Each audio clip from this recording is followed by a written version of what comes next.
Here we go. Courtesy of MSN, Marvel Studios has not officially announced any follow-up to movie to The Marvels from 2023, which marketed an all-time low for the studio at the box office. Okay, so and Brie Larson hasn't announced any future plans. When asked, let's see about any up, I don't have any. I have nothing to say about that. I don't have anything to say about that. So Brie Larson's 34. She looks like she could be 40. So she had no upcoming projects. Larson has been quiet about her future with Marvel Comics, The Marvels. The movie made $47 million at the domestic box office over its opening weekend, which stood out as the MCU's worst ever box office opening weekend per multiple reports. Captain Marvel opened to $153 million. Oh yeah, Brie Larson made the news, but once Brie Larson got quiet, you know, if she said "kill all the blacks, kill all the reds," remember that? That was a verse from Joe Jackson's "Real Men." You know it's Joe Jackson. Okay, so didn't do so well. That's Captain Marvel and the Marvels. When I saw the preview clips for the Marvels, it always felt like a DVD, straight to DVD home video release. Like, you remember Doctor Doolittle with was it Eddie Murphy, and he was in the second one, and then his daughter was in the third one, right? So his daughter got to be the star of the third Doctor Doolittle, and it was like a teenage love falling for the boy at the ranch, and you already knew how the story was going to go. By the way, I saw Lift with Kevin Hart. It was almost like a kids movie. I'm sure it was like PG-13, but it felt like a kids movie.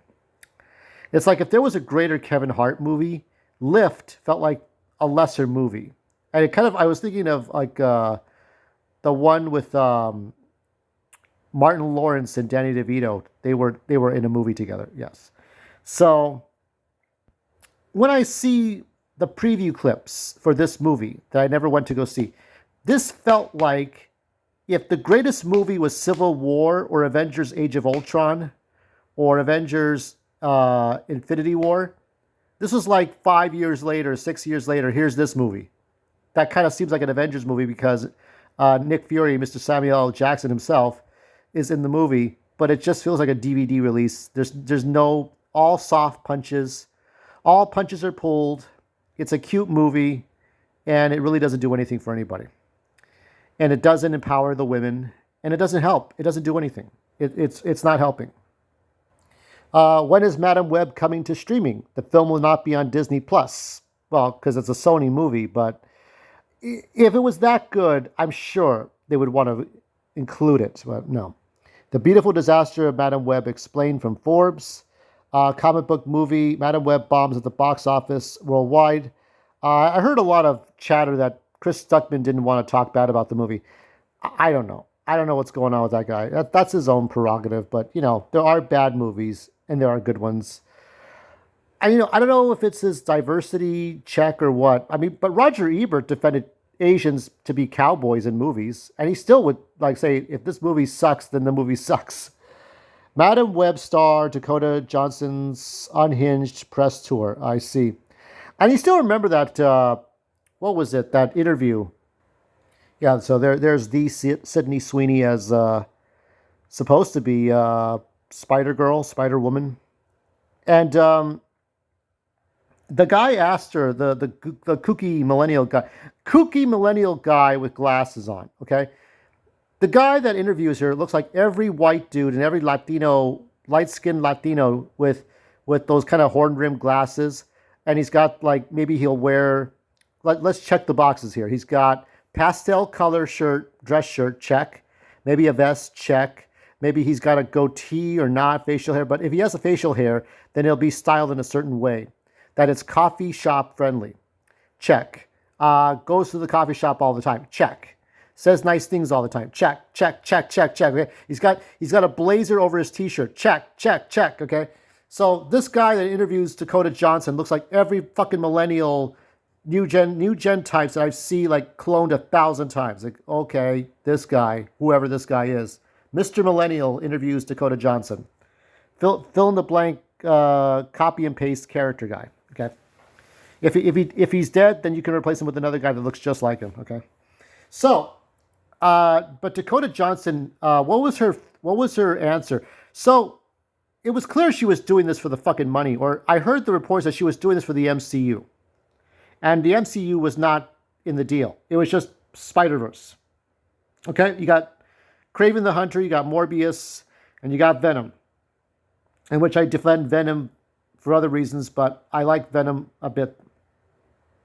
And she says, and the guy asked her, "Can you name all the Tom Holland movies?" She's like, "Spider-Man, here he comes, Spider-Man, and he's back, and Spider-Man, the Goblet of Fire."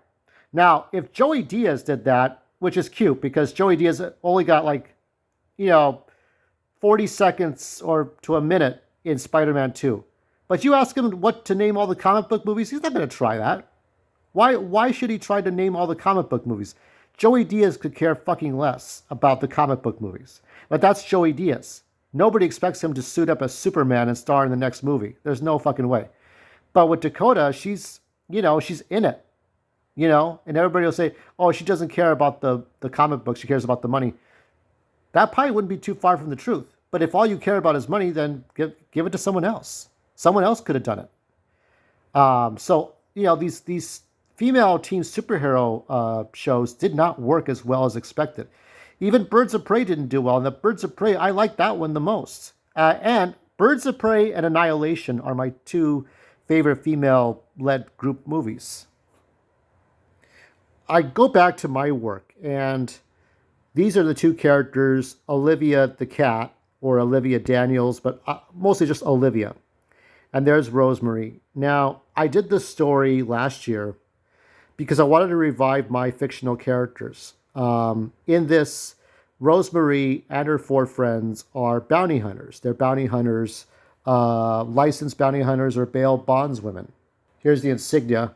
This is what you see on my avatar, right? This is Rosemary's hat, and there's the cat, there's the bird, there's the frog, and there's the dog. And each of them symbolize Rosemary and the four girls that have that animal theme. But these were characters that I had worked on from the year 2000 and then 2002 all the way to now. I have known these characters for more than half of my life. I know them with my eyes closed, with my ears shut. I know who these girls are because I worked on them so hard. I think it wasn't until like 2007 or 2008 that I realized the dog and the cat, the bird and the frog as actual like girls in the costumes. Originally, they were girls working at a salon for kids, like a children's barber shop or some shit like that. Like they were just, Rosemary was like part of a council in East LA for children and animal welfare and being. Here's a quick sketch of Olivia. There's Marion, named after Marion Jones. There is Elsa. So one Latina, one white girl. You got one black girl. You got a Chinese. There's Shannon, and then who is, a little Asian, a little ambiguous. But here is Rosemary in the center, and I like these girls so much. Now, what makes this work is that these girls do not try to be overpowering. They don't try to be more than what they are. These are mortal girls with no superpowers. They live on the islands of Hawaii, and they do their best. They have no real firepower. You can't really have firepower that much. I think law enforcement can have firepower, but not so much in Hawaii. You can't own your own gun in Hawaii. That's just the way it is. So I have limitations with these characters of what they're doing, but they're still doing the same thing. They bail people out. They make sure people go to their court dates on time. In Rosemary's case, she makes sure people see their parole officers, see their probation officers. They do like patrols around the neighborhood to make sure people don't steal packages off of front lawns. They help with the community, volunteer work, and they're there. I mean, they're icons, right? I basically took Dog the Bounty Hunter's shows and combined it with, video games and comic books. Or actually, you don't know because I'm telling you this now. But video games and comic books and movies. And I just took what I could remember about this is based on a real person, and she never became a bounty hunter, but she looked and sounded like the character that I had drawn for 24 years. What made my story Queen of Spades so interesting was that you hadn't met the girls yet, and so you have this story about. There was a real life story about a woman who tried to kill her husband, put a hit on her husband. So they set a whole sting operation to make it look like her husband died, but her husband was actually alive. That was the episode of Cops. That was really like one of the last episodes on television that was really famous. So I took that story, combined it with my characters to see how this would fare out. And each of the characters here, like Shannon, she's a life insurance agent. And then you have, let's see, she's got I'm looking at all the details here of each of my characters. Some things I don't recognize anymore. So yeah, they're doing a deal here. I think you had Olivia as a drive-through person, and then yeah, this is where the incident happens, and here Rosemary shoots Joe. She shoots Joe, right? And she's arrested, but it's all a setup to get her to confide in the police officer so that eventually she goes to the ladies' room. And oh yeah, so here the you have the Marion in the frog suit, but she just acts like a neighbor. So everybody is in a sting operation to get this woman, to get this crazy bitch for trying to kill her husband in this fictional setting. And I made it a point to say, look, not all girls are ball kicking, ball busting cunts who don't earn their way or just show their power. That there's more to it. And here you have them in their costume to say, this is it. We're showing our hand. And Rosemary says, we got evidence on you that you were plotting to kill your husband. So here he walks away. Here's the deal being made, and yeah, that's it. So she's going to jail. That's pretty much it for her. So she attacks, and then because she was supposed to be her friend, but she's got a job to do. So they kick her down. they're punching and kicking her, and in the end, she goes to jail. And at the end of this, yeah, they haul her away, and we see all of them together. This is on my banner on Twitter, and here you can see they're having a little bit of stupid banter, but it doesn't really matter. This is what matters. That she was able to get him free of his like crooked evil wife. There's the train conductor there. There's everyone here. I thought this was really cool, and there's Olivia taking a breath, and that's why this story worked, because despite Rosemary's vulgarity and swearing and stuff, and I'm working on my story tonight. I'm working on a larger story for all these characters. The whole point of this is that there is a right way to do these things. There is a right way to do female superhero movies or female movies where they're all together and they're not trying to be. I guess there was a lipstick bail bonds, and they shut down their businesses, I think.